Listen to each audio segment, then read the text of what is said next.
looked like the picture of a perfect American family. Chris Watts, his wife Shanann, and their two young daughters, Bella and Celeste. On social media, their lives appeared happy, full of smiles, vacations, and family moments. Shanann often posted about how grateful she felt to have Chris as her husband. But in August 2018, that image of perfection was shattered. My name is Jason Brooks, and you are watching the case of the Watts family murders.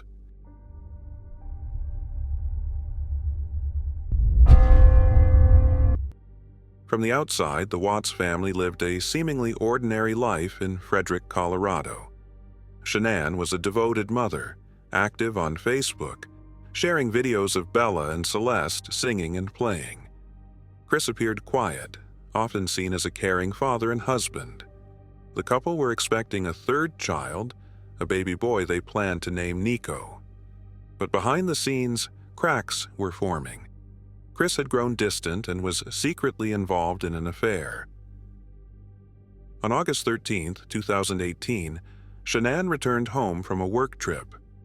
Later that morning, she missed a doctor's appointment and did not respond to calls or messages. Concerned, a friend contacted the police. Officers who visited the Watts home discovered Shanann's belongings, her phone, purse, and keys, left behind. But Shanann and the children were missing. Bella, Celeste. Chris publicly appealed for their return, giving interviews to the media. This house is not the same without you. But investigators noticed his demeanor seemed unusual.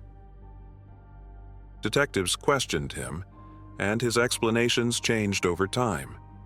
Security footage from a neighbor's camera showed him moving his truck early on the morning of the disappearance, which raised further suspicion.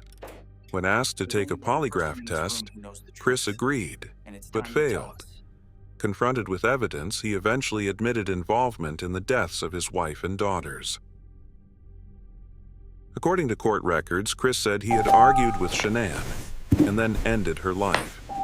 He later admitted to causing the deaths of Bella and Celeste as well, and moving all three to a remote work site where he buried Shanann and concealed the children.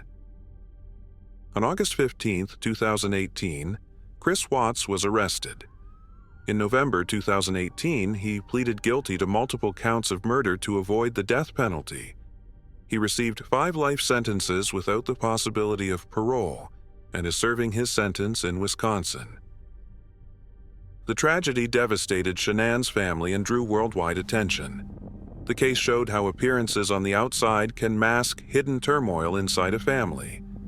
This was the case of the Watts family murders. I'm Jason Brooks. And until next time, remember, behind the picture of perfection, sometimes the truth is far darker.